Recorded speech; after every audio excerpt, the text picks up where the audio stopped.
ሉሊት ላይ አንዲት ጭረት እንዲኖርባት አልፈልግም። ነገሩን ሁሉ በጥንቃቄ አድርጉት። ዳዊት የሉሊትን ቤተሰቦች ወደ አዲስ አበባ ለማምጣት ሲሄድ አቶ መሰለ መንገድ ላይ አስጠብቀው አስገደለው። የሉሊትን ቤተሰቦች በተዘዋዋሪ ሂዶም ሊያመጣቸው በመጀመሪያም እነሱ እየመጡ እያለ አደጋ እንዲደርስባቸው ያደረገው አቶ መሰለ ወደ ቤት ወይም ደግሞ ወደ ዳዊት እንዳይመጡና እንዲሁም ደግሞ እንዲጎዱ ነበረ። ነገር ግን ይህንን የሰማው ወይም ደግሞ ያየው ዳዊት ራሱ ተደብቆ መኪናውን ይዞ የሉሊትን ቤተሰቦች ለማምጣት ሲሄድ መንገድ ላይ አስጠብቆ የአቶ መሰለ ቤተሰቦች ወይም ደግሞ እሱ ጋር አብረው የሚሰሩ የቀጠራቸው ዳዊትን በጣም ጎዱትኝ። ይሄውላችሁ እንደነገርኳችሁ ነው። የሉሊትን ጫፏንም እንዳነኳት ሉሊት ምንም ነገር እንድትጎዳ አልፈልግም። የሱን ግን አርቃችሁ ቅበሩትኝ። ምክንያቱም ደግሞ ከዚህም በፊት ብዙ ጊዜ ነግሬው ነበረ። ነገር ግን ደግሞ ሊሰማኝ አልቻለም። እናም ሉሊት ምንም እንዳትሆን ብሎ አቶ መሰለም ይነግራቸዋል። ሉሊትና ዳዊት አንድ ላይ እየሄዱ ያለ መኪናው አደጋ እንዲደርስበት በማድረግና እንዲሁም ደግሞ ዴብ ሲወጣላቸው እዛ ላይ ፍንፍን አድርገው እሱን ይጎዱታል። ሉሊት ግን ምንም ነገር ችግር እንዳልደረሰባት እናም ደግሞ ችግርም ደግሞ እንዲደርስባትም አልፈልግም፣ ጫፏንም እንዳልነኳት በማለት ይነግራቸዋል። ጭራሽ ወንዙንም መሻገር የለባችሁም፣ እሱን አርቃችሁ ጣሉትና ልጅቷን ደግሞ ወደ ነገርኳችሁ ቦታ ይዛችኋት ሂዱ፣ ነገር ግን ደግሞ ምንም አይነት ጉዳት እንዳይደርስባት በማለት ይነግራቸዋል። ይህንን የተነገራቸው እሺ በማለት ዳዊትን እሱን በጣም ከጎዱትም በኋላ እንዲሁም ባንቴኑ ይህን ነገር ሲሰማ ወንድሜ መድረስ አለብኝ፣ እሱ የፈለገውን ነገር ማድረግ ይችላል፣ ይህ ሽማግሌ ምንም ነገር አያመጣም፣ ሉሊትም እኛ እዚህ ጋር ውጭ ብለን እያየን ምንም አይነት ችግር መድረስ የለባትም ብሎም ነበረ ባንቴኑ ይሄደው። ነገር ግን ደግሞ ባንቴኑ ያላሰበውና እንዲሁም ደግሞ ይሆናል ብሎ ያልጠበቀው ነገር ነበር የደረሰበት። ባንቴኑንም እነዛ ሰዎች ቅጥቅጥ አድርገው ጉዳት ያደርሱበታል።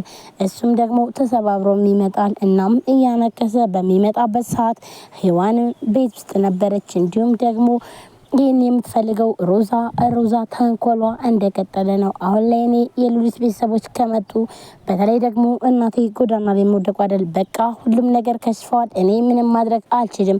ስለዚህ አሁን ላይ አቶ መሰለ ጋር ተባብሬ የሆነ ገንዘብ ማግኘት አለብኝ በማለት ያሰበችው ሮዛ ከአቶ መሰለ ጋር አብረው ተገናኝተው እያወሩም እያለ እናም ሉሊትን ቆይ ግን እንዴት ልታገኛት ቻልክ? እውነት ግን ሉሊትን አግኝታታል ወይ ብላም ስጠይቀው አዎ ሉሊትን አግኝቻታለሁ፣ ግን ደግሞ ስታገኛት እንዴት ምን አለች ብላም ጠይቀዋለች። እሱም ደግሞ ሉሊት በጣም ደስ እንዳላትና እንዲሁም ደግሞ በጥሩ ሁኔታ እንደተቀበለችው ውሸቱን አቶ መሰለም ይነግራታል። ይህንን እየሰማችው ሮዛ በፍጹም ሉሊት እንደዚህ አታደርግም፣ እንዴት ነው ቆይ ግን እንዴት እንደዚህ ልታረግ ትችላለች? ሉሊት እኮ በፍጹም አንተን አትፈልግም። ሉሊት ትምህርቷን መማርና እንዲሁም ትልቅ ደረጃ መድረስ እሷ የመጣችበት ምክንያት እኮ ወደዚህ ይህንን ፍራቻ ነው ብላም ትላለች። ነገር ግን ደግሞ እኔ ማሳመን እችላለሁ፣ ምክንያቱም ደግሞ ቤተሰቦቿን እዛ ጋር ሉሊት ምንም ነገር እንዲሆኑ አትፈልግም። ደግሞ ከቤተሰቦቿ በጣም ከባድ ነገር የሚፈልገው ነገር አለኝ።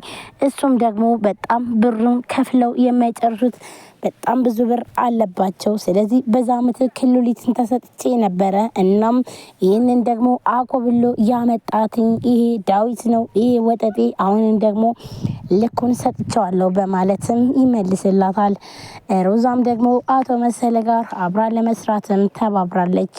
ነገር ግን ደግሞ ሔዋን ዴብ ካለ ሌላ ጊዜው ሲያመሽ በጣም ግራ በመጋባት ቆይ ግን ዴብ ምን ሊሆን ይችላል በማለት እያሰበች እያለ በሩ ይንኳኳል። እሷም ደግሞ ዴብ ነው ብላ በምትመጣበት ሰዓት ነገር ግን ያየችው ሰው በጣም ከባድ ሰው ነበረ። እናም አቶ መሰለ ነበር። ሔዋን አቶ መሰለን ቆይ ግን እንዴት አድርገን ነው ማጥቃት የምንችለው? ነገሮችን ሁሉ የሱን ማበላሻት እንችላለን፣ ነገር ግን ደግሞ ይሄንን ስናረግ የሉሊትን ቤተሰቦች ይጎዳብናል። እዛ ቆይ ግን ምንም ማረግ ይሻልናል እያለችም እያሰበች እያለ ሉሊትም ምንም አማራጭ የለኝም፣ በእኔ ምክንያት ማንም እንዲጎዳ አልፈልግም፣ ዴብም ሆነ ቤተሰቦቼ እንዲጎዱ አልፈልግም። ስለዚህ ሳልወድ በግዴ አቶ መሰለን ተከትዬ መሄድ አለብኝ ብላ ሉሊትም ትወስናለች። ይህንን ስትወስን ደግሞ ሔዋንም በፍጹም እንደዚህ አይነት ነገር ማድረግ የለብሽም፣ ህይወትሽንም ጨለማ ውስጥ መክተት የለብሽም። ይህ እኮ ሉሊት አንቺ እኮ ገና ትልቅ ደረጃ የምትደርሽ ነሽ። ስለዚህ እንዴት ነው ህይወትሽን እንደዚህ የምታበላሽው ብላም ትመልስላታለች። እንዲሁም ይሄንን የሰማችው ሉሊት እና ታዲያ ምን ማድረግ አለብኝ? ቤተሰቦቼ በእኔ ምክንያት እየተሰቃዩ ነው፣ እንዲሁም ዴብ አሁን ላይ በጣም እየተሰቃየ ነው ብላም ታስብ ነበረ። እናም ይሄንን ስላለች ግራ ተጋብጧት እያለ በዛ ላይ ደግሞ ዴብ ሲያመሽባትኝ እሷም ደግሞ ቆይ ምን ሆኖ ነው በማለት በሩን ስከፍተው ግን ደግሞ አቶ መሰለ ነበር። እናም በጣም ትደነግጥና አሁን ምን ፈልገ ነው አንተ ሰውዬ ብላም ትጠይቀዋለች። የኔ ዴብ የምትዩ እንግዲህ አሁን ላይ ሞቶልሻል ብሎም ይነግራታል። ሔዋንም ይህንን ስትሰማ በጣም ትደነግጥና በፍጹም ይሄ ሊሆን አይችልም፣ ቆይ ግን እንዴት ነው የሚሞተውስ? ምንድነው? ምን ተፈጥሮ ነው ብላም ትጠይቀዋለች። አቶ መሰለም እስከ ዛሬ ድረስ ብነግረው አልሰማኝ አለ። በመጀመሪያም የኔ ሙሽራ ሉሊትን ይዞብኝ መጣ። ከዛም ሲቀጥል ደግሞ አሁንም መክሬው ነበረ፣ ነገር ግን ምንም ነገር አታመጣም ስላለኝ ስለዚህ ይሄው ደግሞ የማመጣውንም አሳየውት በማለት ለሔዋን ይነግራታል። ሔዋንም በጣም ትደነግጣለች። ሰላም ጤና ይስጥልን ውድና የተከበራችሁ የቻናሌ ቤተሰቦች እንዴት ናችሁ? ለዚህ ቻናል አዲስ የሆናችሁ ሰብስክራይብ፣ ላይክ፣ ሼር በማድረግ ቤተሰብ ናችሁ። እህት ወንድሞቼ ከልብ ነው የማመሰግነው። ውድ ቤተሰቦቼ ዛሬም እንግዲህ በአዲስ ቪዲዮ መጥቻለሁ። ትንሿ ሙሽራ ቀጣይ ክፍል እንግዲህ ዴብ አደጋ ደርሶበታል በሚያሳዝን ሁኔታ። አቶ መሰለ አሁን ላይ እያንዳንዳቸው ህይወታቸውን እያመሰቃቀለና ያለ ማለት ነው።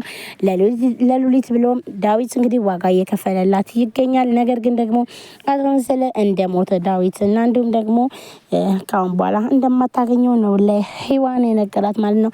እንዲሁም ባንቴኑ በጣም ተናዶም በሚሄድበት ሰዓት ነበረ እንዲሁም አደጋው እየደረሰበት ማለት ነው። እንግዲህ ሉሊትን ለማዳን በጣም ብዙ ዋጋ እየከፈሉ ስለሆነ ሔዋን አሁን ላይ የደነገጠችበትና እንዲሁም ደግሞ ነገሮችን አስተካክለን ሁሉም ነገር በየቦታው ይመለሳል፣ እንዲሁም ቤተሰቦችም ይመጣሉ በማለት ስትመክራት የነበረችው ሉሊትን አሁን ላይ ግን ሔዋን ራሷም በጣም ደንግጣ አሁን ላይ በጣም ከባድ ሁኔታ ላይ ትገኛለች። እንዲሁም ሮዛ አሁን ላይ ደስ ብሏታል ዴብ ጉዳት ስለደረሰበትና ዳዊት ከቤት ውጭ እያለን በተለይ ደግሞ አሁን ላይ በጣም ስለተቀያየረባት ተናዳም እንደነበረ ሁላችንም እናውቃለን። አሁን ግን በጣም ደስ ብሏታል ማለት ነው። ደስ ያላት ምክንያት ደግሞ እንግዲህ ውድ ቤተሰቦቼ ሮዛ ውሸቷን ሳታረግስ የዴብ ልጅ ነው እያለች ማለትም ብታረግስም ግን ደግሞ የሌላ ሰው እንደሆነ እናም ደግሞ ለልጄ ብሎ ስለዚህ ብዙ ነገር የመቀመጡ እድል አገኛለሁ ብላም ነበር ስትል የነበረው። ነገር ግን ደግሞ አሁንም ዴብ ለልጁ ብሎ ሮዛን በጣም ብዙ ነገር እየሰራችው እንዲሁም ዴብንም እንድታስገድለው እየቀጠረችው እሷ እንደሆነች እና ከዚህም በፊት ነገር ግን ደግሞ ነገሮች ሁሉ እንደከሸፈባት ወይም ደግሞ ባንቴኑ እንዳዳነው ሁላችንም እናውቃለን ማለት ነው።